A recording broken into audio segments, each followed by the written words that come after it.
നമസ്കാരം. ഉത്തർപ്രദേശിലെ വാരണാസിയിലുള്ള ഗ്യാൻവാപ്പി മസ്ജിദിൽ കേസിൽ പള്ളി കമ്മിറ്റി നൽകിയ എല്ലാ ഹർജികളും തള്ളിയിരിക്കുകയാണ് അലഹബാദ് ഹൈക്കോടതി. മുസ്ലിം വിഭാഗത്തിൽ നിന്നും 5 ഹർജികളായിരുന്നു സമർപ്പിച്ചത്. ഈ 5 ഹർജികളും നിലവിൽ അലഹബാദ് ഹൈക്കോടതി തള്ളിയിട്ടുണ്ട്. മസ്ജിദിനെതിരെ ഹിന്ദു വിഭാഗം നൽകിയ ഹർജിയിൽ വാദം കേൾക്കാം എന്നുകൂടി അലഹബാദ് ഹൈക്കോടതി നിർദ്ദേശിച്ചിട്ടുണ്ട്. പള്ളി പൊളിച്ചു മാറ്റി അവിടെ ക്ഷേത്രം നിർമ്മിക്കണം എന്നതാണ് ഹിന്ദു വിഭാഗത്തിന്റെ പ്രധാനപ്പെട്ട ആവശ്യം. ഇത് തന്നെയാണ് അവർ ഹർജിയിലൂടെ ചൂണ്ടിക്കാണിക്കുന്നത്. ഈ ഹർജി പരിഗണിക്കുന്നത് 1991 നിയമത്തിന്റെ ലംഘനമാണ് എന്നാണ് മുസ്ലിം വിഭാഗത്തിന്റെ ഭാഗത്തു നിന്നുള്ള വാദം. ഈ വാദമാണ് നിലവിൽ കോടതി തള്ളിയിരിക്കുന്നത്. 1991 മുൻപ് നൽകിയ സിവിൽ ഹർജിയിൽ വാദം കേൾക്കാനും 6 മാസത്തിനകം തന്നെ നടപടികൾ പൂർത്തീകരിക്കാനുമാണ് ഹൈക്കോടതി വാരണാസിയിലെ വിചാരണ കോടതിക്ക് ഒരു നിർദ്ദേശം നൽകിയിരുന്നത്. ഗ്യാൻവാപ്പി മസ്ജിദുമായി ബന്ധപ്പെട്ട നിർണായകമായ ഒരു തീരുമാനം തന്നെയാണ് നിലവിൽ അലഹബാദ് ഹൈക്കോടതിയുടെ ഭാഗത്തു നിന്നും ഉണ്ടായിരിക്കുന്നത്.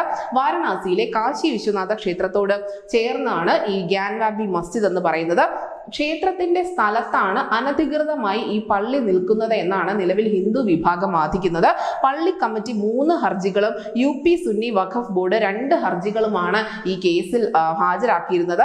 വാരണാസി കോടതിയിൽ സമർപ്പിക്കപ്പെട്ട ഹർജി നിലനിൽക്കുന്നതല്ല എന്നുകൂടി മുസ്ലിം വിഭാഗം വാദിക്കുകയുണ്ടായി. ഇത്തരത്തിലുള്ള വാദങ്ങളെല്ലാമാണ് അലഹബാദ് ഹൈക്കോടതി തള്ളിയിരിക്കുന്നത്.